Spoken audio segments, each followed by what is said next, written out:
حضرت شاہ صاحب رحمۃ اللہ علیہ نے شریعت کی حکمتوں کے بارے میں یہ جو باب اور کتاب لکھی ہے اسے تجویز فرمایا ہے. اس کتاب کے لکھنے سے پہلے اور اس کو شروع کرنے سے پہلے انہوں نے 4 وجوہ بیان کی. اور شاہ صاحب رحمۃ اللہ علیہ کا اصل موضوع وہی ہے کہ شریعت کی حکمتیں کیا ہیں، اور ان 4 چیزوں کا جو اب حضرت بیان کر رہے ہیں 3 چیزیں اس میں سے ایسی ہیں جن کا خالصتاً روحانیت سے تعلق ہے. اس کا تعلق شریعت کی ان چیزوں سے نہیں ہے جو فقہاء تدوین کرتے ہیں. شریعت کو اگر آپ تقسیم کریں تو ایک شعبہ ہے پورا جو مفسرین پر مشتمل ہے. انہیں قرآن کریم کی تفسیر سے غرض ہے کہ قرآن نے یہ بات کیوں بیان کی، کیسے بیان کی، اس کی شرح کیا ہے، اس کی تفسیر کیا ہے، حدیث میں اس کی تفسیر کیا آئی ہے، لغت کے اعتبار سے کیا آیا ہے. امام راضی رحمۃ اللہ علیہ کو دیکھیں تو وہ فلسفیانہ تفسیر کرتے ہیں. ابو حیان اندلسی رحمۃ اللہ علیہ کو دیکھیں تو وہ صرف اور ناف کے اوقات پر زیادہ بحث کرتے ہیں. ابن کثیر کی تفسیر کو آپ دیکھ لیں تو مسلسل احادیث اس پہ لاتے ہیں. اور یہ شیخ ہیں ابو سعود رحمۃ اللہ علیہ، اور یہ آخری شیخ الاسلام سے ترکی، آخری تو نہیں، آخری تو خیر صاحب القوسی رحمۃ اللہ علیہ تھے، 10ویں صدی کے بہت بڑے مشائخ جو ترکی کے شیخ الاسلام تھے. اور جب بیت اللہ کو ترکوں نے 10ویں صدی میں بنانے کا ارادہ کیا تو انہوں نے فتویٰ مرتب کیا امیر المومنین نے اور لکھوایا، علماء سے اجازت لی کہ بیت اللہ کو نئے سرے سے تعمیر کیا جائے. تو پھر انہوں نے فتویٰ دیا کہ بیت اللہ کی تعمیر اب ضروری ہے، اور اس کے بعد پھر 400 برس کے بعد اب جا کر شاہ فہد کے زمانے میں تعمیر ہوئی. تو ابو سعود رحمۃ اللہ علیہ بڑے قیمتی نکات بیان کرتے ہیں. نصفی کو دیکھیں، اس کا اپنا ایک طریقہ ہے. امام نصفی رحمۃ اللہ علیہ بڑی مختصر عبارت لکھتے ہیں لیکن کمال کی بات لکھتا ہے، گویا سب کچھ ایک فکرے میں بیان کر جاتا ہے، نچوڑ بیان کرتا ہے. اردو کی تفاسیر کو آپ دیکھ لیں، اسی طرح اس کا اپنا اپنا پیٹرن ہے، اپنا اپنا طریقہ ہے. اردو میں قابل ذکر تفاسیر تو خیر بھی آئی نہیں. وجہ اس کی یہ ہے کہ اس زبان کی کل عمر 200-250 سال ہے، اور 200-250 سال میں ابتدائی دور میں تفاسیر پر اتنا کام ہوا ہی نہیں. حضرت نے ترجمہ کر دیا قرآن کریم کا شاہ القادر صاحب محدث دہلوی رحمۃ اللہ علیہ نے، اور کمال کا ترجمہ کیا ہے. کاش کو لکھ جاتے یہ بھی کہ وہ اس لفظ کا یہ ترجمہ کیوں کر رہے ہیں، یہ انہوں نے نہیں لکھا. ورنہ جس مقام پر انہوں نے ترجمہ کیا ہے وہ کمال کا مقام ہے. اور وہ سمجھ اس وقت آتا ہے جب آدمی بہت سی چیزوں کو جانتا ہے اور پھر پتہ چلتا ہے کہ اس لفظ کا یہ ترجمہ عربی سے اردو میں کیسے کیا گیا. تفاسیر پچھلے 50 برس میں لکھی گئی، لیکن یہ کہ وہ اس معیار کی ہوں جس معیار میں عربی میں تفاسیر ملتی ہیں، ایسے نہیں ہے. آہستہ آہستہ زبان کھپ رہی ہے، ختم ہو رہی ہے. اور جو اصل کام جو کرنے کے ہیں اب تک، ان میں سے ایک یہ بھی ہے کہ قرآن کریم کی کوئی بھی تفسیر ابھی تک انگلش میں آئی نہیں، کیونکہ اردو اللہ ہی جانتا ہے کیا اس کا مستقبل ہوگا، رہے گی بھی یا نہیں رہے گی. لیکن اس دور کی زبان انگلش، اور انگلش میں کوئی ایسی تفسیر آئی ہو جو 20-25 بڑی جلدوں پہ مشتمل ہو، تفسیر واقعی بیان کی گئی ہو، اور اس میں پتہ چلے کہ قرآن نے کیا کہا ہے. ابھی تک دنیا میں ناپید ہے. مسلمانوں کو انگریزوں سے 250 سال سے واسطہ ہے، لیکن انہوں نے یہ کام نہیں کیا. حتیٰ کہ جارج اسپیٹ نے پہلی مرتبہ انگلش کا قرآن کریم میں ترجمہ کیا، جو اس کی سمجھ میں آیا اس نے کیا، بہت سی غلطیاں کی، لیکن مسلمانوں کو توفیق نہ ہوئی اتنا لکھنے پڑھنے کی کہ کوئی آدمی اپنی زندگی اس کے لیے وقف کر دیتا کہ میں یہ ایک کام کر سکوں. لاکھوں نہیں، کروڑوں افراد اس وقت دنیا میں جو مسلمان ہوئے اور جو ان کی اولادیں ہیں اور جو مسلمان امریکہ یورپ وغیرہ وغیرہ میں رہ رہے ہیں، ان کی جو اگلی نسل ہے ساری کی ساری وہ اردو کو 90% نہیں جانتی، انگلش ہی کو جانتی ہے، انگلش میں ہی باتیں کرتے ہیں۔ ماں باپ گھر میں 1000 کہیں کہ اردو بولو، وہ جب اپنے دوستوں میں جائے گا، بچہ ہے نا، وہ وہیں کی زبان بولے گا۔ اور ان کو پڑھانے کے لیے، ان کو بتانے کے لیے کہ خدا کی کتاب میں کیا ہے، ہمارے پاس کوئی سامان نہیں۔ یہ اس لیے عرض کر رہا ہوں کہ کام ہم کرتے نہیں ہیں اور دعوے ہمارے بہت بلند و بالا ہوتے ہیں، بنیادی کام نہیں کیا ہوا اور باقی سارے کام ان سے کرا دو۔ اسی طرح دوسرا شعبہ جو ہے محدثین کا ہے، محدثین اپنا اپنا کام کرتے ہیں۔ اب اس کی تفصیل میں کیا جانا، خیر فقہا اپنا کام کرتے ہیں۔ فقہا یہ بتا دیتے ہیں کہ یہ چیز جائز ہے، یہ چیز ناجائز ہے، یہ حرام ہے، مکروہ ہے، مستحب ہے، کچھ ہے، یہ ان کی اپنی فیلڈ ہے۔ اور یہ ایسی فیلڈ ہے جس میں مفسرین اور محدثین دونوں کے دونوں انہی کے تابع ہوتے ہیں۔ محدثین فتویٰ دیتے ہیں بسا اوقات، اور فقیہ کے بعد سے فتویٰ وہ پہنچتا ہے، وہ رد کر دیتا ہے، وہ کہتا ہے اگرچہ حدیث میں یہ آیا ہے مگر ہم اس چیز کو تسلیم کرنے کے لیے تیار نہیں۔ حضور اقدس صلی اللہ علیہ وسلم نے بیع کے متعلق، یہ بات پہلے گزر چکی، اس کی بڑی مختصر سی بات عرض کرتا ہوں۔ فرمایا کوئی سودا نہ کرنا جب تک کہ چیز تمہارے قبضے میں نہ آ جائے۔ موہوم ہے چیز، پتہ نہیں آتی ہے نہیں آتی، بیانہ لے لیا اور وہ چیز ہی نہیں آئی، پیسے اس کے دب گئے، کتنا عرصہ تک یہ تجارت سے محروم رہا۔ اور دوسری طرف اگر یہ بیانہ نہیں لیتا اور چیز منگا لیتا ہے، گاہک بھاگ جاتا ہے، این موقع پہ وہ صحیح ہے، کہتا ہے جی میرے پاس پیسے نہیں رہے، اس وقت دیا جا جب میں نے آرڈر دیا تھا، اب میرے پاس پیسے نہیں ہیں، اب کیا کرنا ہے؟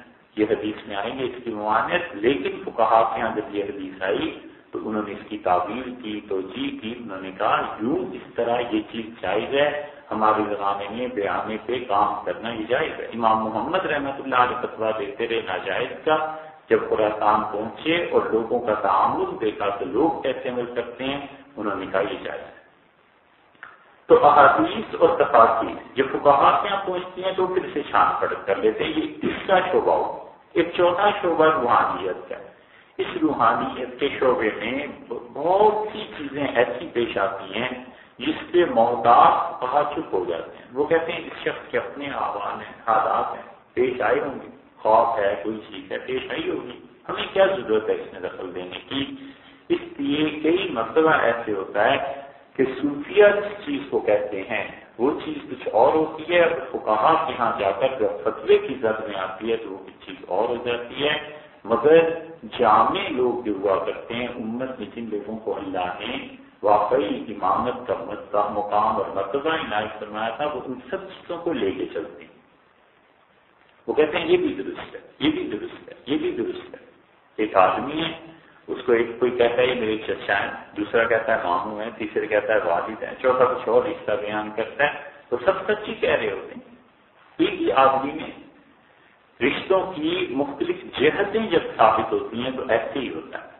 اسی طرح یہ جامعیت اللہ نے حضرت کو عنایت فرمائی تھی، شاہ ولی اللہ رحمۃ اللہ علیہ کو بڑی سے بڑی چیز اگر آپ ان کے علوم کا مطالعہ کریں تو جس پہ فقہا اور جس پہ محدثین اور مفسرین سیخ پا ہو گئے ہیں کہ یہ کیا مسئلہ ہے، یہ کیا جملہ ہے، شاہ صاحب کہتے ہیں اس کا مطلب یہ ہے، یہ آدمی کی کیفیت ہے کہ اس کو پیش آئی ہوگی، یہ چیز ہوئی ہوگی۔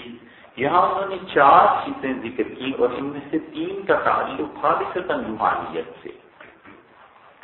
انہوں نے کہا پہلی بات یہ کہ میں ایک دن عصر کی نماز کے بعد بیٹھا ہوا تھا، اللہ تعالیٰ کی طرف متوجہ تھا، تو حضور اقدس صلی اللہ علیہ وسلم کی روح مبارکہ ظاہر ہوئی، وغشیتنی من فوقی، اور رسول اللہ صلی اللہ علیہ وسلم کی روح نے اوپر سے مجھے ڈھانپ دیا، اور ایسے کہ خیل الی انہ ثوب القی علی، ایسے محسوس ہوا جیسے کپڑا اوپر سے ڈال دیا جاتا ہے، ونفخ فی روحی، اور میرے دل میں یہ بات ڈالی گئی تھی، تلک الحالہ، اس حالت میں یہ بات میرے دل میں ڈالی گئی کہ انہ اشارۃ الی نوع بیان للدین، کہ یہ ایک اشارہ ہے کہ میں دین کا ایک خاص طریقے سے بیان کروں۔ ووجدت عند ذلك فی صدری نورا، اور اسی طرح میں نے کیا دیکھا کہ اپنے سینے میں نور میرے بھر گیا، لم یزل ینفصح کل حین، اور وہ نور پھر لمحہ بلمحہ بڑھتا چلا گیا۔ سچے خواب میں یہ چیز ہوا کرتی ہے کہ آدمی جب سچائی پہ مشتمل چیزیں دیکھتا ہے تو وہ چیزیں پھر آہستہ آہستہ عملی زندگی میں پیش بھی آنے لگتی ہیں اور وہ بڑھ بھی جاتی ہیں۔ شاہ صاحب رحمۃ اللہ نے اپنے کشف کا ذکر کیا ہے کہ میں بیٹھا تھا، حضور اکرم صلی اللہ علیہ وسلم کی روح مبارکہ ظاہر ہوئی۔ یہ کوئی ایسی چیز نہیں ہے کہ جس پہ انکار کیا جا سکے، اس کا انکار بس وہی کر سکتا ہے یا تو وہ جاہل ہے، اس نے پڑھا نہیں ہے اتنا، اور یا وہ انسان ضد میں آ گیا ہے، بس اس کے انکار کرتا ہے۔ وگرنہ حضور اکرم صلی اللہ علیہ وسلم کی روح مبارکہ کا ظاہر ہونا اور کسی آدمی کو کچھ بتا دینا، کچھ کہہ دینا، یہ بار بار ہوا ہے۔ ہر صدی میں آپ کو ایسے آدمی مل جائیں گے جن کو ہم نہیں کہہ سکتے کہ یہ جھوٹ بولتے، کیونکہ اگر وہ جھوٹ بولتے ہوتے تو اللہ ان کے علوم کو اور ان کی چیزوں کو نہ آگے چلنے دیتا۔ رسول اللہ صلی اللہ علیہ وسلم نے قاعدہ اور کلیہ کے خواب کا بیان کیا، اور وہی قاعدہ اور کلیہ کشف کے متعلق بھی ہے۔ رسول اللہ صلی اللہ علیہ وسلم نے فرمایا خواب میں جھوٹ ملا دینا خواب کی برکت کو ظاہر کر دیتا ہے۔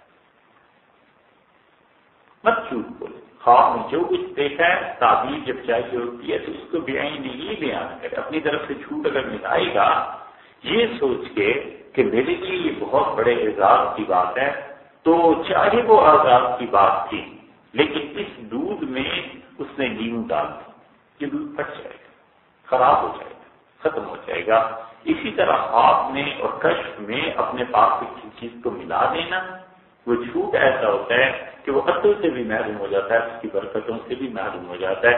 شاہ صاحب رحمۃ اللہ کی چیز کشف میں دیکھیے، خواب اور کشف ایسی چیزیں ہوتی اور یہ روحانیت ہے، ایسی چیز ہے جس کا تعلق افراد کے ساتھ ہوتا ہے، ہم اس کا انکار نہیں کر سکتے، اور اس کا انکار کرنا یہ خام خواہ کی باتیں لوگوں کو ایک تو فی نفس ہی یہ مسئلہ ہے اور دوسرا مسئلہ ان کے ساتھ اور ہے۔ پہلے مسئلے پہ پہلے بات کر لیتے ہیں۔ ایک یہ مسئلہ ہے کہ حضور اکرم صلی اللہ علیہ وسلم کی روح کیسے آ گئی، اس نے خواب میں کیسے دیکھ لیا۔ ارے دیکھیے صحابہ کرام رضی اللہ عنہم کے زمانے سے ہی چل رہا تھا، رسول اللہ صلی اللہ علیہ وسلم کے ساتھ خود خواب میں ایسے ہوئے۔ آپ نے فرمایا میں نے دجال کو دیکھا اور بیت اللہ کا طواف کر رہا تھا۔ یہ سچی بات آپ نے ارشاد فرمائی، اور دجال کے متعلق سے ہی احادیث میں آتا ہے کہ بیت اللہ میں نہیں جا سکے گا، مکرمہ حرمین شریفین میں نہیں جا سکے گا، لیکن آپ نے دیکھا ہے۔ اب اس کی کیا تعبیر ہے؟ دجال پہلے کسی زمانے میں گیا تھا اور اس نے طواف کیا تھا، یہ چیز رسول اللہ صلی اللہ علیہ وسلم کو دکھا دی گئی، بخاری شریف میں آیا ہے۔ تو آپ سے فرمایا ایک آدمی طواف کر رہا تھا،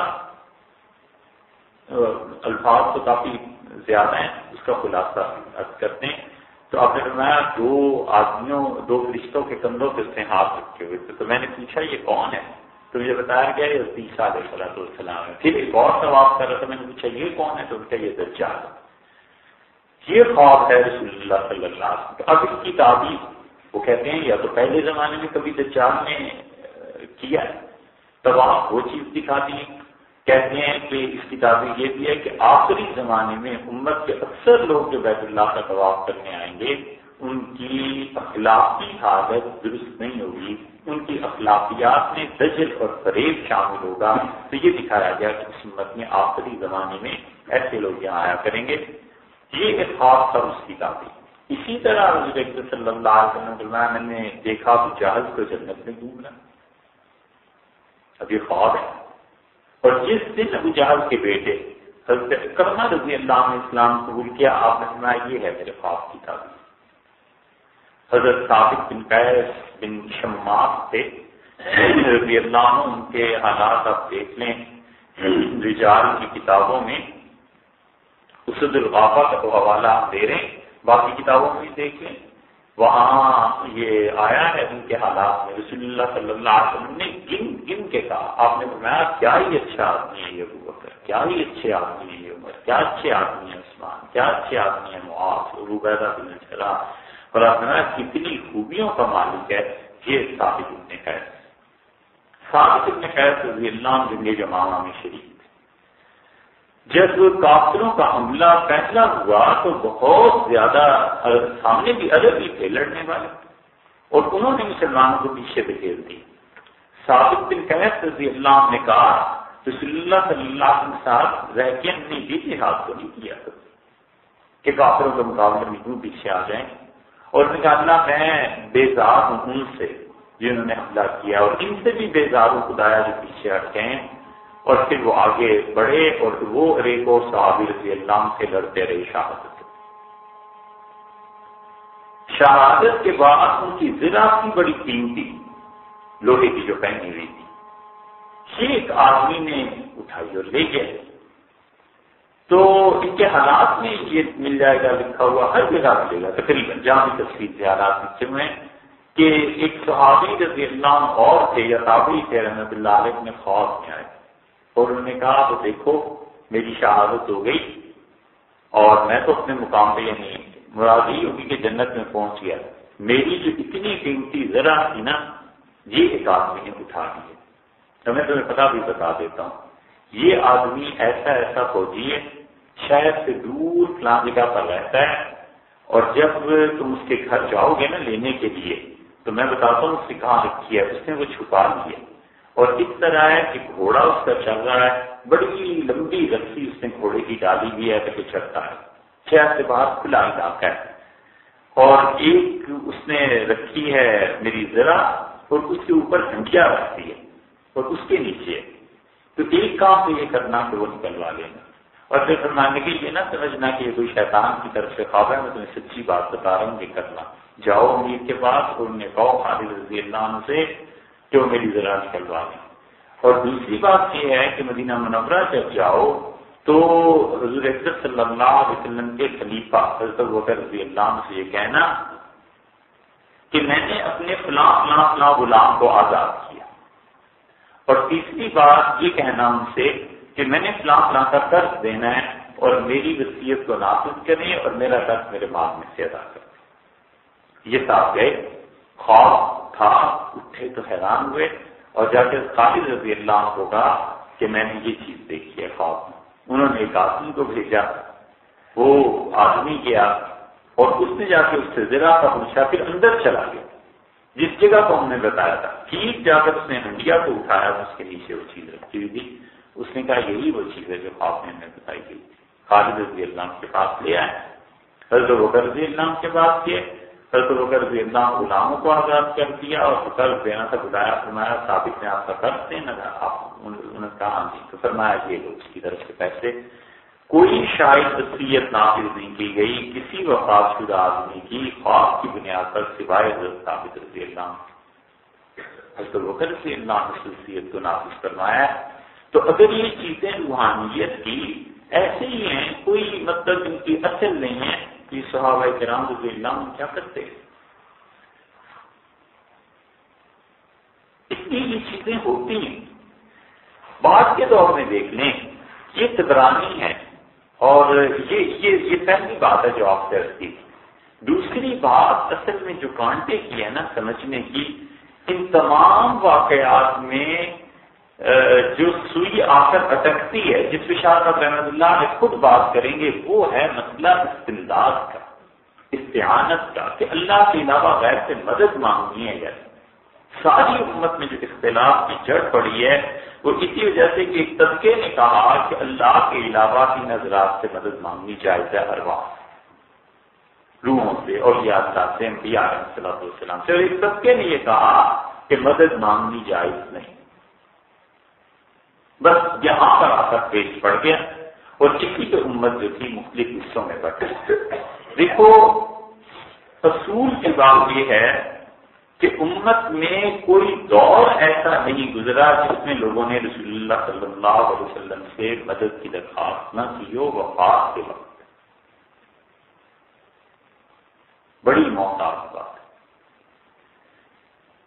پہلے دور سے لے کے اب تک یہ جتنے شعراء گزرے ہیں نا، ہر ایک نے ایسی نعتیں لکھی ہیں کہ رسول اللہ صلی اللہ علیہ وسلم سے مدد مانگی کہ اللہ کے رسول آپ یہ کر دیں، آپ مہربانی کریں، آپ ایسے کر دیں۔ شیخ الاسلام ابن حجر عسقلانی رحمۃ اللہ علیہ کی جو اب چھپا ہے ان کا دیوان، 20 اشعار ہیں جس میں انہوں نے رسول اللہ صلی اللہ علیہ وسلم سے مدد مانگی ہے کہ یہ کر دیں، یہ کر دیں، یہ کر دیں، یہ کر دیں۔ حضرت قاسم نانوتوی رحمۃ اللہ علیہ کے اشعار ہیں، حضرت حاجی داد شاہ صاحب مہاجر مکی رحمۃ اللہ علیہ کے اشعار ہیں۔ ہر جگہ ہیں جو حضرات اپنے آپ کو توحید کا زیادہ داعی سمجھتے اور کہتے ہیں، یعنی اہل حدیث حضرات، ان کے بڑوں میں بھی یہی ہے، انہوں نے بھی ایسے اشعار لکھے، یہاں تک کہ نواب صدیق حسن خان اور مولانا عبدالحی صاحب لکھنوی رحمۃ اللہ علیہ میں بحث مباحثے ہوتے رہے ہیں ان چیزوں پہ۔ تذکرۃ الراشد ان کی کتاب ہے، حوالے ہی پڑھیں، تمنا ہے کہ کہیں یہ کتاب پڑھنے کو ملے لیکن ملتی نہیں ہے یہ کتاب، اس کے حوالے پڑھیں۔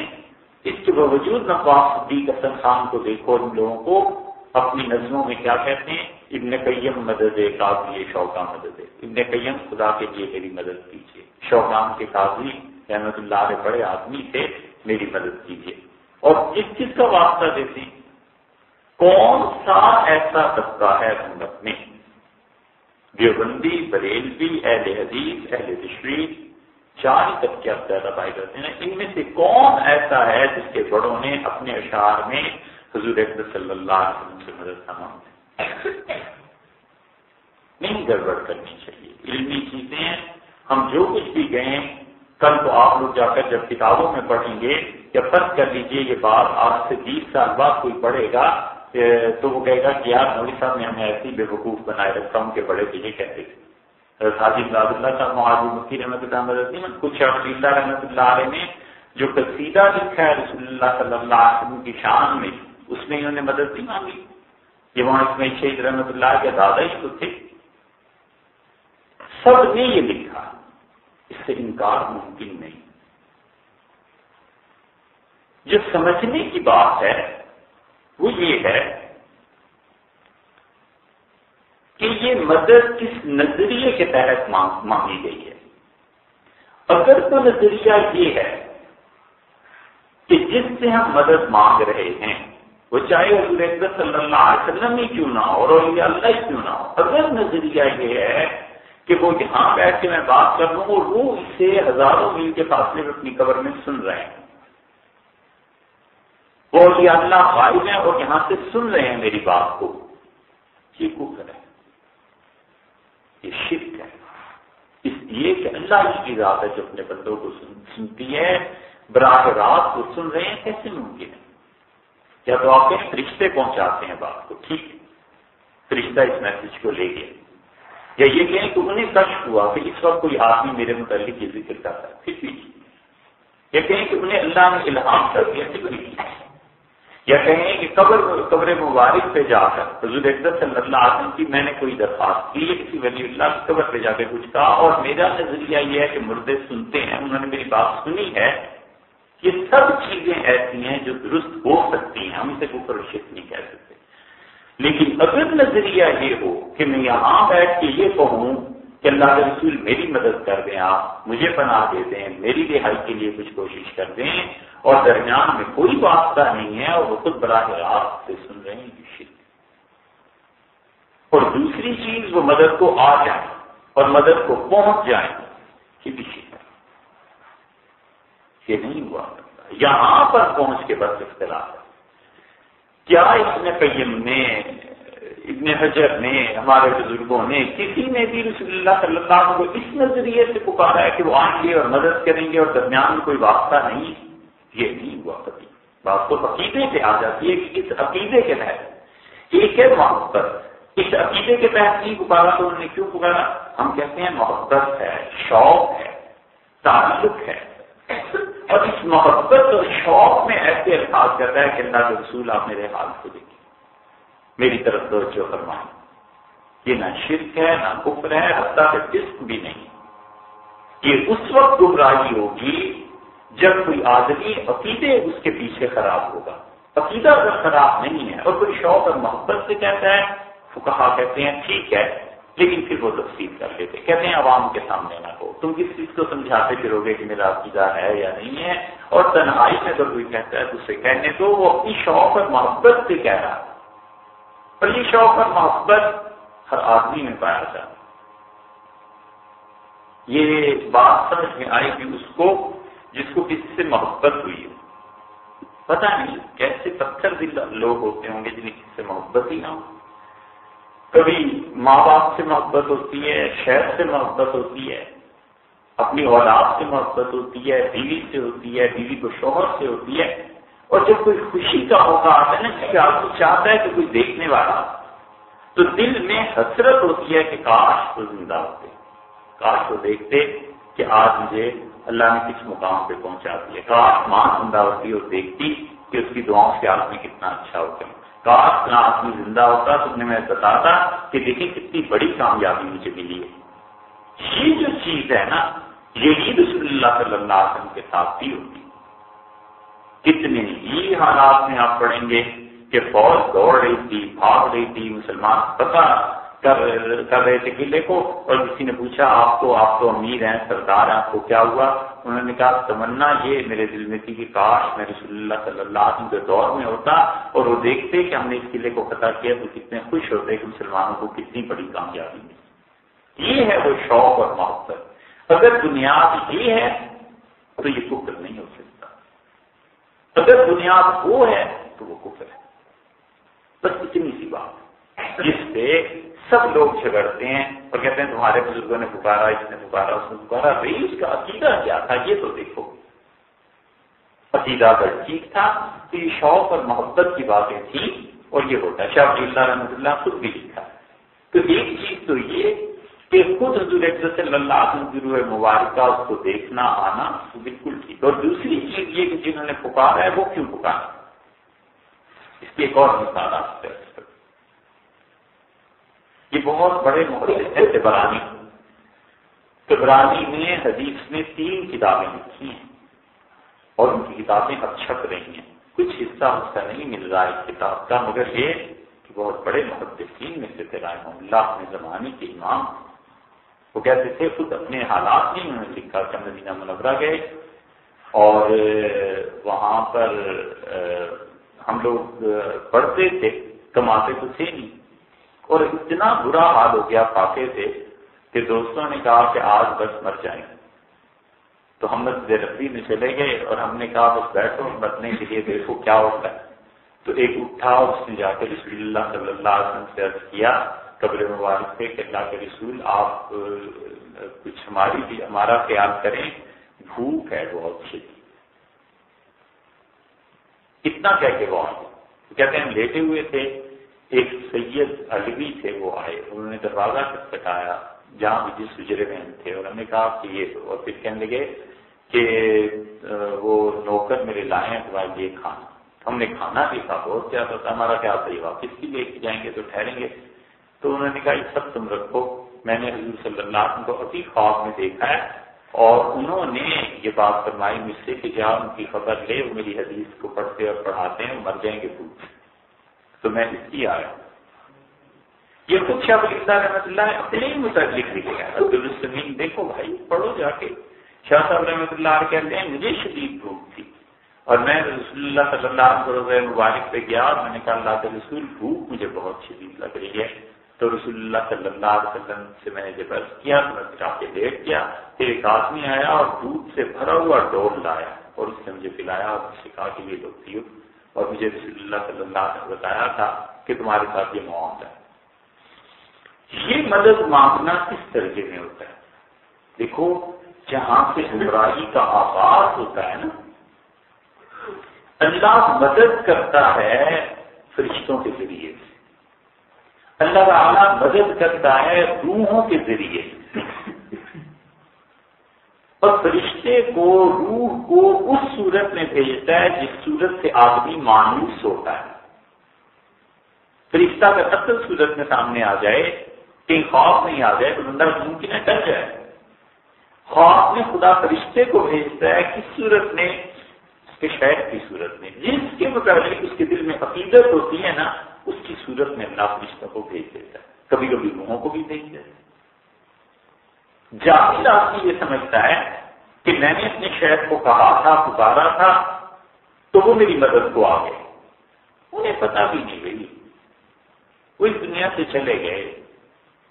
یہ کیوں عقیدہ خراب کر رہا ہے؟ وہ تو فرشتہ تھا، اللہ کی طرف سے کوئی چیز تھی اور وہ آئی اور اس نے خواب میں آ کے کہا کہ یہ کر لو، یہ کر لو، یا میں تمہاری مدد کروا دوں. کبھی کبھی فرشتے کو عالم بیداری میں مل جاتے ہیں. وہ کہتا ہے میں نے خود اپنی آنکھوں سے دیکھا، میری شیخ آئے اور انہوں نے یہ کام کر دیا. شیخ کو کیا پتا؟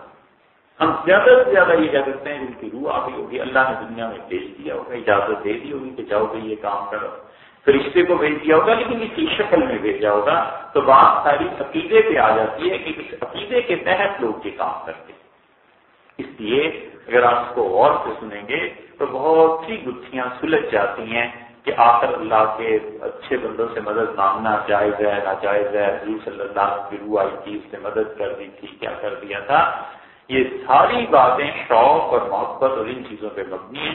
فقہا کے یہاں جب یہ بات جائے گی تو فقہا سختی سے کس دیتے ہیں اور وہ کہتے ہیں خبردار، ہم کسی کو اجازت نہیں دے سکتے کہ یہ چیزیں لوگوں میں بیٹھ کے بیان کرے، لوگوں کا عقیدہ خراب ہو جائے. شاہ صاحب رحمۃ اللہ دوسری چیز کہتے ہیں پھر اس کے بعد کیا ہوا، میرے سینے میں وہ نور بڑھتا چلا گیا. اور یہ ہوا کرتا ہے خدا کی طرف سے کسی کام کا ارادہ جب اللہ کر لے تو وہ لوگوں کو استعمال کرتا ہے اپنی مرضی کو نافذ کرنے کے لیے. اللہ کا ارادہ ہوا کہ بنی اسرائیل کو تباہ کرے. اللہ نے کہا باسنا علیہم عباد لنا اولی بأس شدید، ہم نے ایک ایسی قوم کو اس پہ نافذ کر دیا جو بڑے طاقتور جنگجو تھے. بنی اسرائیل مسلمان تھے اور اللہ نے ان پہ مشرکوں کو غالب کر دیا، ایران والوں. اور ایرانیوں نے وہ یہودیوں کو مارا کہ برکت نکال کے رکھ دیا. انہوں نے اتنی زبردست دوائی پھیلائی. اللہ نے کہا ہم نے اپنے بندے بھیج دی. خدا جو کچھ بھی کرتا ہے وہ اس کے لیے فرشتوں کو، انسانوں کو، ہوا کو، پانی کو، مختلف چیزوں کو استعمال کرتا ہے. اسی لیے اس نے کہا تیرے اللہ کے کتنے لشکر ہیں کام کو پورا کرنے کے لیے تم بالکل نہیں جانتے. تمہیں پتہ ہی نہیں ہے کہ ہم کہاں سے کیا کیا کام کرا دیتے. اور ایسے کام کراتا ہے کہ انسان سوچے تو عقل ٹھکانے آ جائے. ایک مثال اس کی دیں آپ کو. حضرت موسیٰ علیہ السلام کی پیدائش ہوئی. اگر پتہ چل جاتا فرعون کو تم فوجی تو پھر رہے تھے نا مارنے کے لیے بچوں کو، تو وہ آتے تحقیق کرتے بچہ ہوا ہے نہیں ہوا، کہاں ہے، اس کو قتل کرنا ہے. ممکن ہے کسی کے دل میں ترس آتا، امکان تو ہے کہ بچے کو لے جاتا بجائے قتل کرنے کے پھینک دیتا تو زندگی بچ جاتی. کچھ نہ کچھ ہو سکتا تھا. اللہ نے بھی عجیب کام کرنا. اللہ تعالیٰ نے کہا اسے پانی میں ڈال دے. یقینی موت ہے جہاں پہ، یقینی موت ہے. وہ فرعون کے فوجی پھر شاید بھی سوچتے پانی میں کیا سوچنا تھا. یقینی طور پہ جہاں ہوتی اللہ نے فرمایا کے ہی دیا پانی میں بہا دو. اور ہمارا ذمہ ہے جاعلوہ من المرسلین، ہم اسے رسول بنائیں گے. رات دور ہوئی ہے، ہم تمہاری طرف لے کے آئیں گے اس بچے کو. اور جو ماں تھی اس کا کیا حال ہے. اللہ نے فرمایا وَإِنْ قَادَتْ لَتُبْدِئُ بِهِ لَوْلَا أَنْ رَبَطْنَا عَلَىٰ قَلْبِهَا، اگر ہم اس کی ماں کا دل اپنے ہاتھ میں نہ لے لیتے، اسے باندھ نہ دیتے، صبر نہ عطا کر دیتے تو سارا مسئلہ کھول دیتے. ماں تو ماں ہوتی. اتنی بے قراری کی ماں جیتے جاگتے اپنے بچے کو پانی میں پھینک دی جہاں موت یقینی ہے. اللہ نے جب کام کرنے ہوتے ہیں تو کہتا ہے اس میں کون سی ایسی بات ہے، ایسے کرو. اللہ تعالیٰ کے کام ایسے ہی ہوا کرتے. اس لیے قرآن بھی ہمیں بتاتا ہے کہ اس کی حکمتیں اور جو چیزیں ہوتی ہیں وہ لوگ سمجھتے چکے نہیں ہیں، اس لیے وہ لوگ اس میدان میں چلتے. شاہ صاحب رحمۃ اللہ علیہ کہتے ہیں یہ نور بڑھتا، اللہ نے اپنے کام کو پورا کرنا تھا لہٰذا. دوسری چیز الہمنی ربی بعد زمان، ایک مدت کے بعد خدا نے مجھے الہام کیا اور مجھے یہ بتایا گیا کہ ان مما كتبوا علی بالقلم العلی، اوپر جو قلم چل رہا ہے تقدیر کا، اس نے یہ طے کیا ہے کہ ایک دن ایسا آئے گا جب مجھے کسی کام کے لیے اٹھائیں گے وَأَنَّهُ أَشْرَقَتِ الْأَرْضُ بِنُورِ رَبِّهَا، اور بالآخر یہ زمین خدا کے نور سے بھرپور ہو جائے گی. وَانْعَكَسَتِ الْأَضْوَاءُ عِنْدَ مَغْرِبِهَا، اور سورج کے ڈوبتے ہوئے اس کی کرنیں پلٹ پڑیں گی، پلٹ جائیں گی. وَأَنَّ الشَّرِيعَةَ الْمُصْطَفَوِيَّةَ أَشْرَقَتْ فِي هَذَا الزَّمَانِ، اور اس زمانے میں خدا کی شریعت چمکے گی. أَدَاءً تَبْرُزَ فِي قُمُصٍ سَابِغَةٍ مِنَ الْبُرْهَانِ، اور دلیل کی صورت میں شریعت سامنے آئی. خلاصہ یہ کہ شاہ صاحب کو یہ الہام ہوا کہ دیکھو ہم اب جو دین کو غالب کریں گے دلائل کے ذریعے سے غالب کریں گے. دیکھو بھائی ہر زمانے کی ایک زبان ہوتی ہے. ایک زمانہ تھا جس کی زبان یہ تھی کہ لوگوں کو معجزات، کرامات اور یا اللہ کے واقعات سناؤ، واہ واہ ہو گئی، سبحان اللہ، لوگ دین پہ کہیں گے بس ٹھیک، وہی صاحب نے کہہ دیا لوگوں نے سن لیا. ایک زمانہ ایسا آیا گزرا جس میں یہ سب چیزیں نہیں تھیں اور فتویٰ تھا، شیخ الاسلام نے دیا، مفتی نے دیا، قاضی نے دیا، لوگ اس کے پابند تھے، لوگ کہتے یہ فتویٰ بالکل درست ہے، اس کے خلاف نہیں کیا جا رہا. علمی دور لوگ چیلنج بھی کرتے تھے، بحث بھی کرتے تھے.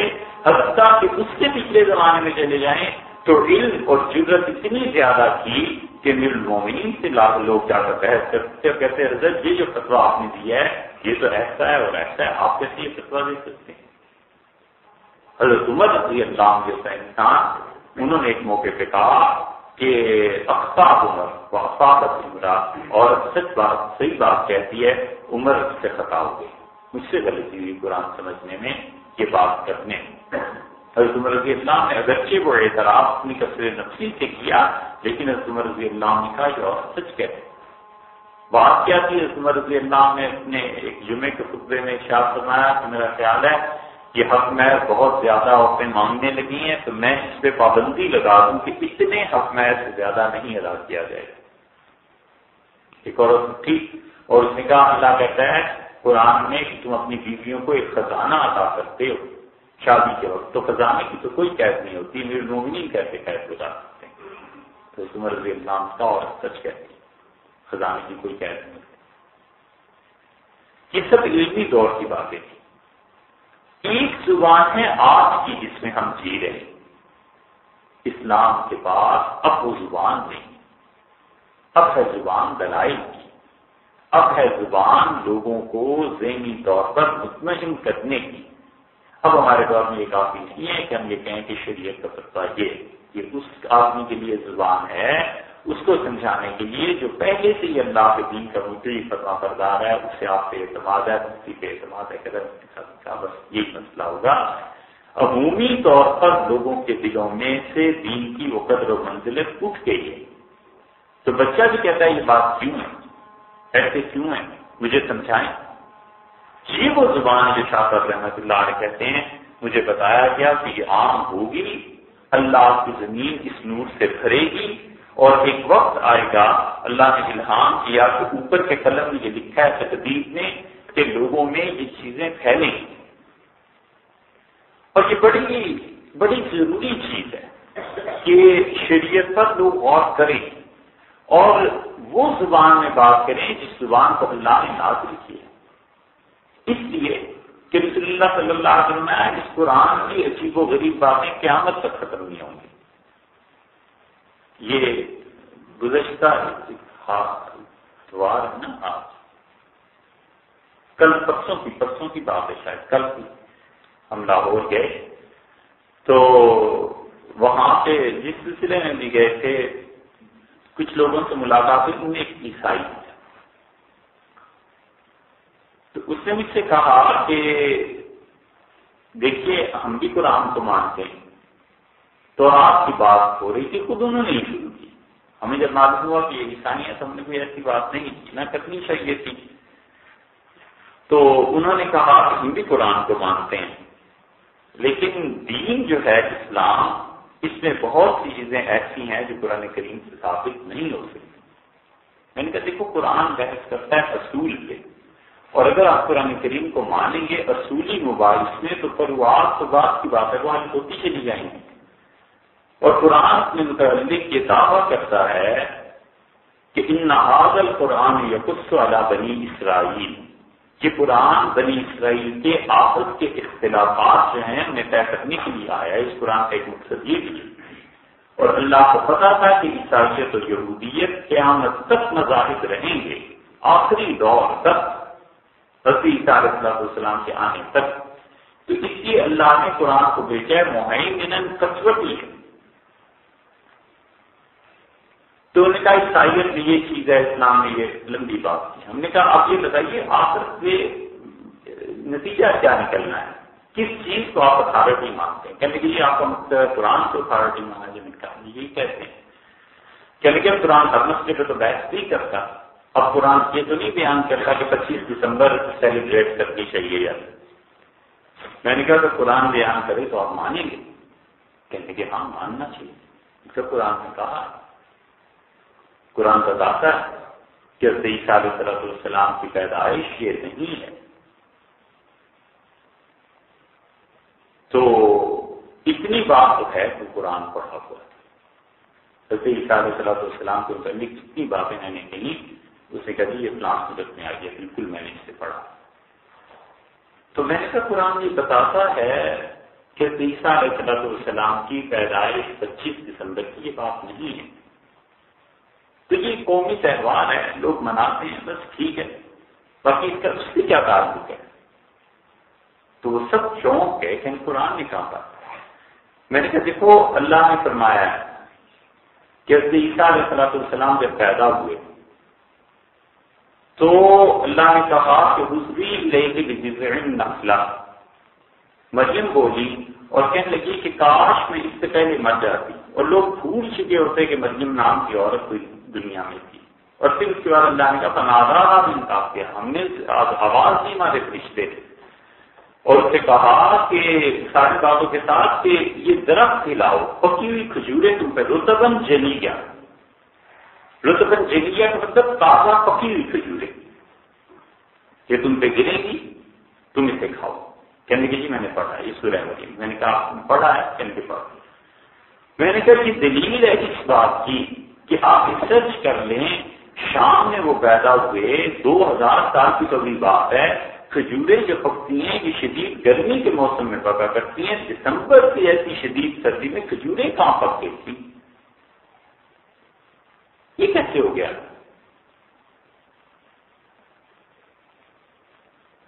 پہلے تو شکر ہے، پھر کہنے کے 2000 سال میں موسم میں کی تحقیق آپ کریں نا، موسم بدلے ہیں یا نہیں بدلے۔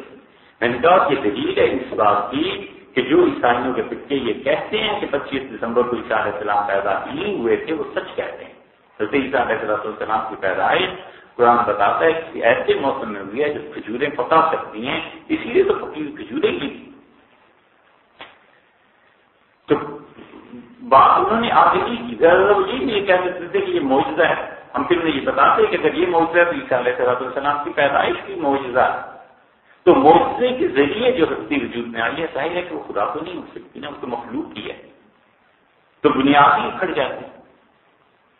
یہ سب چیزیں کیا ہیں؟ دلائل پر مبنی، اور یہ دلائل ایسے نہیں ہے کہ مسلمانوں نے اس پہ کام نہ کیا ہو۔ ایک کام اب تک مسلمانوں کے کرنے کے بہت سے کاموں میں سے ایک کام یہ ہے کہ ہمارے یہاں ابھی تک تورات، انجیل اور قرآن کا تقابل نہیں ہوا۔ قرآن کا یہ جو دعویٰ ہے نا کہ اللہ کہتے ہیں کہ ان ھذا القرآن یقص علی بنی اسرائیل، قرآن فیصلہ کرتا ہے، بیان کرتا ہے جو کچھ بنی اسرائیل کے بارے میں سچائی پر مبنی باتیں قرآن بیان کرتا ہے۔ کن کن چیزوں میں تورات اور انجیل میں غلطیاں ہیں، قرآن نے اس پر گرفت کی ہے۔ قرآن کا بہت بڑا مقصد یہ ہے کہ انبیاء علیہ السلام کی شخصیت پر لگنے والے الزامات کو وہ دھوتا ہے۔ اگر قرآن ان الزامات کی تصدیق نہ کرے تو رسول انبیاء علیہ السلام مشکوک قرار پاتے ہیں۔ جب خدا کے نمائندے مشکوک ہو گئے تو پھر دنیا میں دین کا وجود نہیں رہے گا۔ یہ بھی چیز جو قرآن بار بار بیان کرتا ہے، قرآن کئی جگہ ایک لفظ لاتا ہے بس۔ اب آپ خود سوچیں، سب چیزوں کو ذہن سے نکال کے سوچیں۔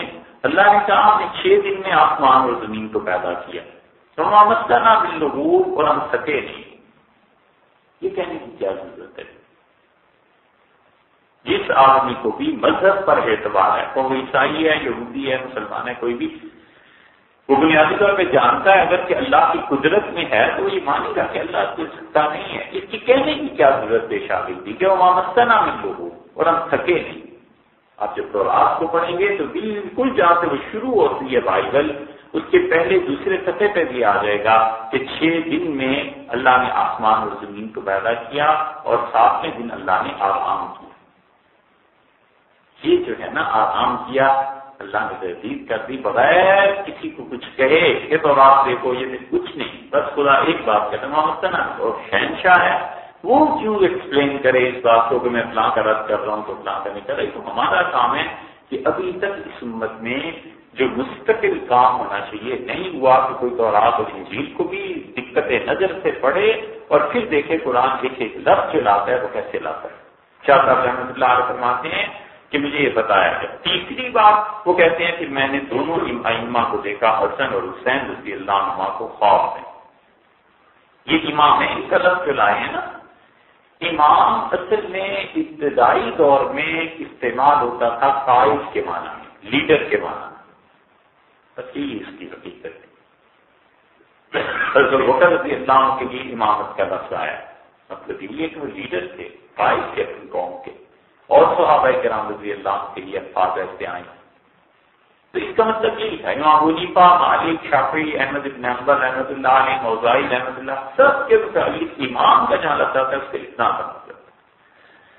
دوسری طرف چلے جائیں تو وہاں امامت کا ایک مستقل نظریہ ہے کہ ان کے نزدیک امامت جو ہے مسلمانوں کی جتنے بھی عقائد ہیں آخر سے اس پہ بحث آتی ہے کہ آخر ان کے عقائد کو اور مسلمانوں کے دین کو ان کی امپلیمنٹیشن اسلامک سوسائٹی میں کون کرے گا۔ اہل تشریع حضرات کا موقف یہ ہے کہ وہ کہتے ہیں امامت منصوص ہے، خدا کی طرف سے طے شدہ ہے، نفس سے ثابت ہے۔ سب سے پہلے اس چیز کو نافذ کرنے کے لیے سیدنا علی رضی اللہ عنہ سے ان سے خلافت سازش کے تحت چھینی گئی، پھر حضرت حسن رضی اللہ عنہ کے دوسرے امام، پھر حسین رضی اللہ عنہ سے، پھر ان کے بیٹے تھے حضرت حسین رضی اللہ عنہ کے زین العابدین رحمۃ اللہ علیہ، ان کی امامت تھی، پھر ان کے بعد ان کے بیٹے امام باقر رحمۃ اللہ علیہ تھے، پھر امام جعفر صادق رحمۃ اللہ علیہ تھے، پھر موسیٰ کاظم رحمۃ اللہ علیہ، وہ پورا سلسلہ بیان کرتے ہیں اور ان کا دعویٰ یہ ہے کہ امامت اللہ کی جانب سے، اہل سنت والجماعت سوائے شیعہ کے باقی پوری امت اس کا انکار کرتی ہے، وہ کہتے ہیں کوئی فرق نہیں۔ ان حضرات سادات کی عزت احترام اپنی جگہ پہ، لیکن مسلمانوں کی قیادت اللہ نے قرآن میں جو فیصلہ کر دیا وہ ہے کہ وَأَمْرُهُمْ شُورَىٰ بَيْنَهُمْ، اور مسلمانوں کے کام جو ہیں وہ ان کے باہمی مشورے سے طے پائیں گے۔ وہ کہتے ہیں ہر دور میں جو شورا ہے وہ فیصلہ کرے گی، حتیٰ کہ فقہا کہتے ہیں امیر شورا کے تابع ہے، شورا امیر کے تابع ہے۔ یہ ایسی بڑی چیز ہے کہ بڑے بڑے ادارے اور بڑے بڑے لوگ تباہ ہو گئے جب انہوں نے یہ کہا کہ شورا جو مرضی فیصلہ کرے ہم شورا کو ہی کینسل کر دیتے ہیں۔ نہیں، امیر شورا کے تابع ہے، شورا امیر کے تابع نہیں۔ ہم لوگ شورا بہن اللہ نے فرمایا مسلمانوں کی حکومت اور ان کا طرز عمل جو بھی زندگی میں ہے نافذ کرنا حکومت کا دین کو، ان کی اپنی شورا میں نافذ کرے گی۔ جب یہ چیز آ گئی تو پہلی صدی سے ہی، بلکہ رسول اللہ صلی اللہ علیہ وسلم کے انتقال کے بعد نہیں لے کے مسلمانوں نے عمل کیا، ہمیشہ مشورہ ہوتا رہا اور مشورے کے ذریعے خلافت طے پاتی رہی ہیں۔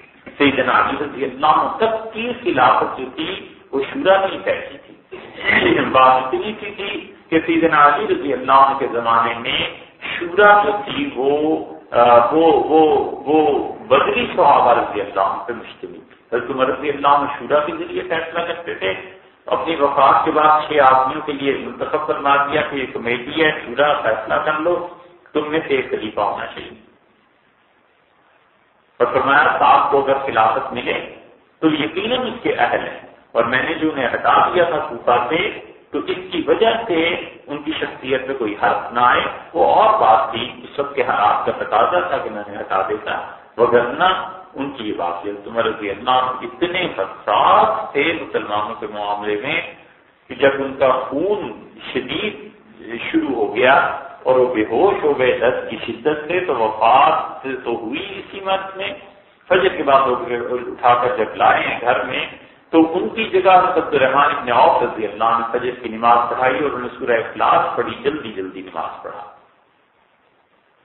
تو صحابہ رضی اللہ عنہ کہتے ہیں ہم پریشان تھے کہ امیر المومنین کا کیا ہوگا، بے ہوش ہو گئے ہیں۔ تو ہم نے آپس میں بات کی کہ نماز بھی انہوں نے پڑھنی ہے۔ تو عمر رضی اللہ عنہ کا ہوش آ گیا، ان کا نماز کی بات کرتے ہو، اللہ کی قسم میں اس سے تو پورا کر لوں گا، وہ نہیں میں جانے دوں گا۔ کہتے ہوں اس پہ حق ہے، فرض ہے نماز، میں اس سے غافل نہیں ہوں، لیکن کیا یہی فرض رہ گیا جو میرے ذمے ہزاروں فرائض ہیں جن کا میں امیر مسلمانوں کا، اس کا کیا ہوگا؟ وفات تک یہ فکر تھی کہ میرے پاس حکومت ہے اور مجھے مسلمانوں کا کام کرنا ہے، کیا ہوگا؟ ان کا بس یہی فرض رہ گیا جس کی طرف تم مجھے متوجہ کر رہے ہو، باقی فرائض کا کیا ہوگا، یعنی جو عوام کے متعلق ہے۔ اسی لیے شورا میں انہوں نے یہ کیا، حضرت عثمان رضی اللہ عنہ کو شورا نے منتخب کیا، حضرت عثمان رضی اللہ عنہ کے بعد حضرت علی رضی اللہ عنہ کو بھی شورا نے منتخب کیا۔ حضرت علی رضی اللہ عنہ پہلے کی جو بات لوگوں میں مشہور ہو گئی ہے، حقیقت ایسی نہیں ہے۔ تو حضرت علی رضی اللہ عنہ کی خلافت پر جو بات آئی نا، تو بات تو انہوں نے خود کہی ہے، یہ انہوں نے کہا اللہ کی قسم تم میری خلافت کی بات کرتے ہو، اس وقت دنیا میں کوئی شخص ایسا نہیں ہے جو بدر میں رسول اللہ صلی اللہ علیہ وسلم کے ساتھ ہو اور آج وہ علی کی خلافت پہ بیعت نہ کی ہو۔ شورا ہی، لیکن شورا انہوں نے محدود کر دی تھی بدر والوں، اسی لیے سیدنا علی رضی اللہ عنہ کی جو حکومت اور خلافت جو قائم ہوئی، وہ یہ سارے صحابہ کرام رضی اللہ عنہ بدری جو تھے ان کے حامی تھے، کیونکہ بدری صحابہ رضی اللہ عنہ کی تعداد گنی گئی تھی کہ اب دنیا میں کتنے رہ گئے ہیں، اور وہ وجہ یہ پیش آ گئی تھی گننے کی کہ حضرت عبد الرحمن بن عوف رضی اللہ عنہ کا انتقال ہوا ہے 37 ہجری، اور پھر ابن مسعود رضی اللہ عنہ کا انتقال اس کے بعد ہوا ہے۔ تو عبد الرحمن بن عوف رضی اللہ عنہ نے اپنی وصیت میں کہا کہ میرے مال کا 1/3 حصہ صرف بدری صحابہ رضی اللہ عنہ میں تقسیم کیا جائے۔ بہت مال اللہ نے دیا، اتنا مال دیا تھا کہ مدینہ منورہ میں غالباً 600 اونٹ غلے سے بھرے ہوئے آئے، اور مدینہ منورہ کے تاجر ان سے ملنے گئے تو انہوں نے کہا یہ ہمیں دے دیں۔ انہوں نے کہا کتنے میں لوگے؟ انہوں نے پھر 1 گنا کہا، 2 گنا کہا۔ عبد الرحمن بن عوف رضی اللہ عنہ بھی اور عثمان رضی اللہ عنہ ایک موقع پہ ایسی کیا، انہوں نے کہا مجھے 10 گنا مل رہے ہیں۔ تو انہوں نے کہا ہم سے بڑا تاجر کون ہے جو 10 گنا آپ کو قیمت دے رہا ہے؟ تو انہوں نے کہا میں نے ارادہ کیا ہے یہ سب غریبوں میں تقسیم کر دوں گا، اللہ نے 10 گنا کا وعدہ کیا۔ 600 اونٹ اور غلہ، یہ کہنے کی بات ہے، دل چاہیے اتنے بڑے کاموں کے لیے، اور ایسا دل جو مال کی محبت سے کم یکسر پاک ہو اور اللہ پر بھروسہ۔ تو یہ عبد الرحمن بن عوف رضی اللہ عنہ کی وصیت تھی، تو صحابہ رضی اللہ عنہ گنے گئے، اور ان میں جب مال تقسیم ہوا تو وہ 100 آدمی تھے۔ حضرت عثمان رضی اللہ عنہ اس میں سے حصہ ملا، 100 آدمی تھے۔ حضرت علی رضی اللہ عنہ کی جب خلافت ہوئی ہے 4 برس کے بعد، تو 20 کے قریب کا انتقال ہو گیا تھا، 80 آدمی رہ گئے بدری، اور سب حضرت علی رضی اللہ عنہ کے ساتھ تھے۔ تو یہ جو امامت کا لفظ آیا ہے نا یہاں پہ کہ امام حسن اور امام حسین، تو اس زمانے میں امامت کچھ اور چیز تھی۔ اب یہ مستقل نظریہ آ گیا کہ امامت اللہ کی طرف سے دی جاتی ہے، آخری امام دنیا سے غائب ہو گئے، اب جب وہ آئیں گے تو پھر امامت کا سلسلہ شروع ہوگا، یہ ان حضرات کا موقف ہے۔ اور اہل سنت والجماعت کہتے ہیں ایسا امامت کا کوئی نظریہ نہیں ہے، حکمرانی کے لیے اللہ نے شورا کو ہمیں کہا ہے، ہم کسی ایسی امامت کے نظریے کے قائل نہیں ہیں۔ رہ گئے حسن اور حسین رضی اللہ عنہ، ان کے ساتھ امامت کا لفظ جو پہلے زمانے میں تھا وہ اسی طرح آتا کہ اپنے زمانے کے قائل۔ حضرت رضی اللہ عنہ کا لکھ خود رسول اللہ صلی اللہ علیہ وسلم نے کہا کہ ان ھذا ابنی سید، میرا یہ بیٹا یہ تو آقا ہے، سردار ہے، اور اتنا زبردست دماغ تھا یہ کہ موضوع اس وقت نہیں ہے، بات اتنی کی بھی نہیں جا سکتی، لیکن حضرت حسن رضی اللہ عنہ کا دماغ سیاسی اعتبار سے اپنے والد سیدنا علی رضی اللہ عنہ سے بڑھ گیا. ان کی تاریخ، ان کے فیصلے، ان کی چیزیں آپ اگر کبھی پڑھیں تو آپ کو اندازہ ہوگا کہ یہ آدمی واقعی ایسے تھے کہ جیسے بچپن سے ہی خدا نے یہ شان دے دی تھی کہ انہوں نے ایسے ایسے فیصلے کیے. خود سیدنا علی رضی اللہ عنہ اپنے والد سے اختلاف کہتے تھے یہ کام ایسے نہیں، ایسے کریں، ایسے نہیں، ایسے کریں. حضرت علی رضی اللہ عنہ کے پاس آئے اور کہنے لگے میں نے خواب میں دیکھا ہے کہ میں اللہ کے عرش کے نیچے کھڑا ہوں اور امیر المومنین عثمان رضی اللہ عنہ کا سر ان کے اپنے ہاتھ سے رکھا ہوا ہے اور انہوں نے اللہ سے کہا کہ پروردگار میں کس جرم میں قتل کیا گیا ہوں. اور پھر اس کے بعد میں نے دیکھا 2 خون کے پتنالے آسمان سے زمین کی طرف گرنے لگے، مسلسل خون گرا. تو جو جاننے والے تھے وہ ڈر گئے. انہوں نے کہا یہ تو بہت بڑی بات. انہوں نے علی رضی اللہ عنہ کا کیا آپ دیکھتے ہیں حسن کیا کہہ رہا ہے؟ تو انہوں نے کہا وہی کہہ رہا ہے جو تم بھی سن رہے ہو اور میں بھی سن رہا ہوں. حضرت حسن رضی اللہ عنہ کو بڑی بصیرت اللہ نے دی تھی. اور یہ ایسی چیز ہے جو قرآن میں بھی تھی. اللہ نے فرمایا کہ داؤد اور سلیمان علیہ السلام دونوں کو ہم نے علم اور حکمت سے نوازا تھا، لیکن ایک موقع پہ اللہ نے کیا فَفَهَمْنَا سلیمان سمجھنے میں اپنے والد داؤد علیہ السلام سے آگے بڑھ گیا. یہ ہوتا ہے. تو خیر یہ تھی وہ چیز. اب رہ گئی ہمارے دور کی بات. تو ہمارے دور میں یہ چیزیں متعین ہو گئی ہیں. مثلاً دیکھیے ہمارے دور میں جب لوگ بات کرتے ہیں تو علیہ السلام انبیاء علیہ السلام کے ساتھ استعمال کرتے ہیں. صحابہ کا ذکر آتا ہے تو رضی اللہ عنہ کہتے ہیں. اسی طرح امامت کا ذکر آتا ہے تو امامت کا وہ نظریہ اب نہیں ہے جو پہلے تھا. تو اس لیے اب کوئی آدمی اگر امام کا لفظ استعمال کرتا ہے، امام ابو حنیفہ، مالک، شافعی، احمد بن حنبل احمد اللہ، تو امامت اس نظریے میں. البتہ کوئی شبہ ہو کہ یہ امامت کا نظریہ فروغ پائے گا کہ حسن اور حسین رضی اللہ عنہ ہمارے امام تھے اور آپ کی امام فائق ہو گیا، یہ ہو گیا، اس وجہ سے کہتے ہیں کہ استعمال نہیں کرنا چاہیے. سیدھی بات حسن رضی اللہ عنہ حسین رضی اللہ عنہ یوں بولنا چاہیے. وہاں یوم الدین بمکہ یہ تیسری بات بیان کر رہے ہیں جو آخری چیز ہے اس روحانیت کے معاملے میں. فرماتے ہیں میں اس دن مکہ مکرمہ میں تھا فَكَأَنَّهُمَا آتَيَانِي قَلَمًا، جیسے ان دونوں نے مجھے قلم عنایت فرمایا. وقالا، اور دونوں بولے ھذا قلم جدنا رسول اللہ صلی اللہ علیہ وسلم، یہ ہمارے نانا حضور اقدس صلی اللہ علیہ وسلم کا قلم ہے جو ہم آپ کو دے رہے. تو یہ انہوں نے گویا خواب دیکھا شاہ ولی اللہ رحمۃ اللہ علیہ نے، اور یہ قلم جو تھا شاہ صاحب رحمۃ اللہ علیہ کا پھر وہ چلا ہے اور انہوں نے حجت اللہ بالغہ جیسی عظیم کتاب لکھی اور بہت سی چیزیں لکھی. بدقسمتی سے شاہ ولی اللہ رحمۃ اللہ علیہ کی ساری کتابیں بھی چھپی ہیں. بہت سی کتاب شاہ صاحب رحمۃ اللہ علیہ کی جو ابھی ملتی ہی نہیں ہے، ناپید ہیں، لیکن ایسے نہیں ہے کہ یہ غائب ہو گئی ہوں گی. ابھی شاہ صاحب رحمۃ اللہ کو 1760 کے قریب تو انتقال ہوا ہے، تو 200-250 برس گزرے ہیں. اس 250 برس میں ہندوستان میں جو کتب خانے ہیں بہت بڑے بڑے کتب خانے تھے. شاہ صاحب رحمۃ اللہ کی کتابیں یقیناً کہیں نہ کہیں ہوں گی، لیکن یہ ایک مستقل موضوع ہے. اس بات کا تقاضا کرتا ہے کہ کوئی آدمی ہندوستان میں ہو، جا کر کتابوں کو ڈھونڈے اور کتابوں کی فہرستیں دیکھے شاہ صاحب رحمۃ اللہ علیہ نے کیا کیا چیزیں لکھی ہیں. اب ہمارے یہاں جو ڈاکٹریٹ بھی کرتے ہیں ہم کو ایک آدھ موضوع لے لیتے ہیں، اس پہ مطالعہ لکھا، ڈاکٹریٹ کی سند مل گئی، لیکن یہ چیزیں ایسی ہیں جس پہ پوری زندگی کھپانے کی ضرورت ہے.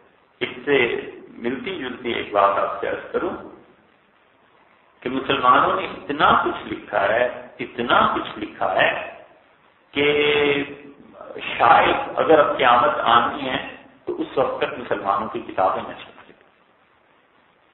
صرف استنبول میں، اس ترکی کے ایک شہر میں 5 لاکھ سے زیادہ مخطوطات پڑھی. 5 لاکھ سے زیادہ مسلمانوں کی کلمی کتابیں پڑھی ہیں اور اس میں سے 1.5 لاکھ کے قریب تو طب پہ. ہمیں ترکی جانے کا جو موقع ملا تو ہم دیکھتے تھے طب کی کتابوں کو، 20 جلدوں میں طب کی کتاب ہے، 10 جلدوں میں طب کی کتاب ہے. اب کون سے پڑھے، کون اس زبان کو سمجھے؟ وہ پھر جو بحث کرتے ہیں خون کی دورانیے سے دواؤں پہ، غذاؤں پہ کس طرح علاج ہونا چاہیے. ظاہر ہے کہ انہی لوگوں کا کام ہے جن لوگوں کو اللہ نے اس فیلڈ میں، یا ڈاکٹرز ہیں وہ لوگ. لیکن ہمارے ڈاکٹر ان کتابوں کو پڑھ نہیں سکتے کیونکہ وہ بنیادی طور پہ عربی میں لکھی ہوئی ہیں، اور عربی میں بھی اس زمانے کی ٹرمینالوجی میں لکھی ہوئی ہیں. تو وہ ٹرم بھی کسی ڈاکٹر کو آتی ہو، عربی بھی آتی ہو، پھر زندگی بھی کھپا دے، تب جا کر کہیں ان چیزوں کا وجود سامنے ہے. یہ ایک شہر کا حال ہے جہاں پر 5 لاکھ سے زیادہ کلمی کتابیں اب تک پڑھی ہوئی ہیں جو مسلمانوں نے چھوئی بھی نہیں. اور ابھی تو باقی ترکی ہے، پورا کونیا میں ایسے کتب خانے ہیں، ایران میں کتب خانے ہیں، تقسیم ایران کا شہر ہے، یہاں کتب خانے ہیں، الجزائر میں ہیں. کیروان صحابہ کرام رضی اللہ عنہ نے پتہ کیا تھا وہاں کے واقعے. اسپین میں ہم نے اپنی آنکھوں سے جو کتب خانے دیکھے ہیں جو اب بھی مسلمان کے میگریٹ میں کتابیں ہیں، لاکھوں کے حساب سے کلمی نسخے پڑھے ہیں، کوئی پڑھنے والا ہے. ایک آدمی اپنی زندگی میں فرض کر لیجئے 10 کتابوں پہ کام کر لے گا. کتنی کتابوں پہ کام کر لے گا؟ ایڈٹ کرنا ہے، ایک ایک چیز ایڈٹ کر کے جب سامنے لانی ہے تو ایک آدمی اپنی زندگی میں 10 کتابوں پہ کام، چلو 100 پہ کام کر لے گا تو 1000 کے لیے 10 آدمی چاہیے، اور لاکھ کے لیے 100 چاہیے، اور کروڑ کتابوں کے لیے کتنے چاہیے؟ اتنے کر لی اس نے، اتنا کچھ مسلمانوں نے لکھا ہے. اس لیے کہ یہ سارا ان کے عروج کا دور تھا. یہ پچھلے 300-400 برس کو نکال دیں، اس سے پہلے علم ہی علم تھا مسلمان کے پاس. اور پھر شاید حیرت کی بات ہو، انہوں نے جو ٹرانزیکشنز پہ لکھا ہے کہ پیسے کیسے منتقل کرنے ہیں، سود کی کیا کیا قسمیں ہیں.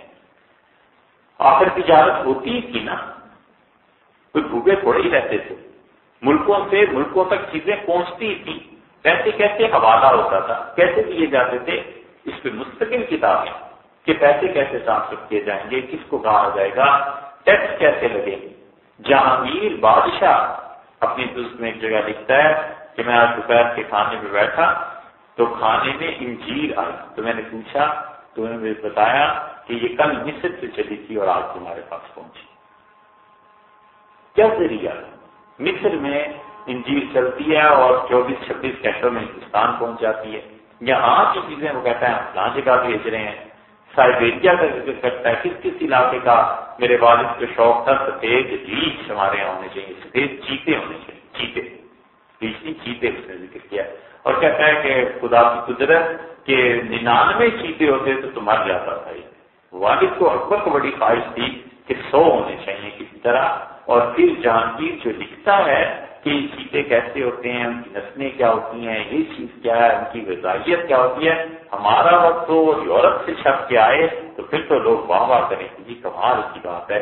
دیکھیں یورپینس نے کتنی تحقیق کی ہے ٹائیگرز پہ، لیپرڈ پہ، کس چیز پہ.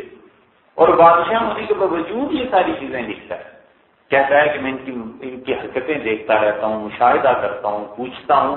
میں نے آدمی مقرر کر رکھے ہیں جو مجھے بتاتے ہیں. اور پھر خوشی سے لکھتا ہے کہ آج 100 چیتے ہو گئے سفید، اور والد میرے زندہ ہوتے تو کیسے خوش ہوتے کہ وہ دیکھتے ان کے بیٹے نے ایسا کام کیا ہے کہ ہمارے یہاں یہ چیزیں کیونکہ ہندوستان میں اس لیے ناقابل قدر ہیں. اور یہی چیز وہ سکندر اعظم جب چلا تھا تو اس کے اساتذہ نے اور رستو نے اس سے کہا کہ کام جو کرنے کے ہم دیکھیے کہ دنیا میں جہاں جہاں جاؤ وہاں پہ یہ جڑی بوٹیاں ہوں گی، اس کی شکل، اس کی گروتھ کیسے ہوتی ہے، یہ سب چیزیں لکھ لینا، مجھے بتانا کیونکہ میں اس پہ تحقیق کرنا چاہتا ہوں. تو اس لیے یہ جو تاثر ہے کہ مسلمان تو بس کچھ تھے ہی نہیں، غلط بات ہے. ابھی بھی جا کے دیکھو کہ جس کو ہم آج بینکنگ کہہ رہے ہیں، معیشت کہہ رہے ہیں، مسلمانوں نے اس پہ لکھا ہے، کام کیا ہے. جسے ہم زراعت کہہ رہے ہیں، اب مسلمانوں نے اس پہ لکھا ہے، کس پہ، ہر چیز پہ. لیکن اب مسئلہ یہ ہے کہ لوگ نہیں ہیں، افراد نہیں ہیں جو کام کرنے والے ہوتے ہیں. افراد اگر مل جائیں تو یہ ساری چیزیں ایک ایک کر کے ٹرانسلیشن ہوں، مارکیٹ میں آئیں تو پتہ چلے کہ یہ قوم مسلمانوں کی ایسے جن تھے جنہوں نے کسی فیلڈ کو نہیں چھوڑا، کسی چیز کو نہیں چھوڑا، ہر ایک چیز میں بحث کرتے تھے. شاہ صاحب رحمۃ اللہ جو اپنے متعلق لکھتے ہیں کہ انہوں نے مجھے قلم عنایت فرمایا تو یہ اللہ کا خاص کرم تھا شاہ صاحب رحمۃ اللہ علیہ، اور اس قلم سے انہوں نے کام لیا ہے. پھر انہوں نے یہ حجت اللہ البالغہ لکھی، دیگر کتابیں لکھی، اور چوتھی چیز شاہ صاحب رحمۃ اللہ علیہ آگے چل کے کہتے ہیں کہ انہوں نے کیوں اس کتاب کو لکھا ہے، وہ خالصتاً علمی مسئلہ ہے، وہ انشاءاللہ آئندہ بات زیادہ ہو گیا۔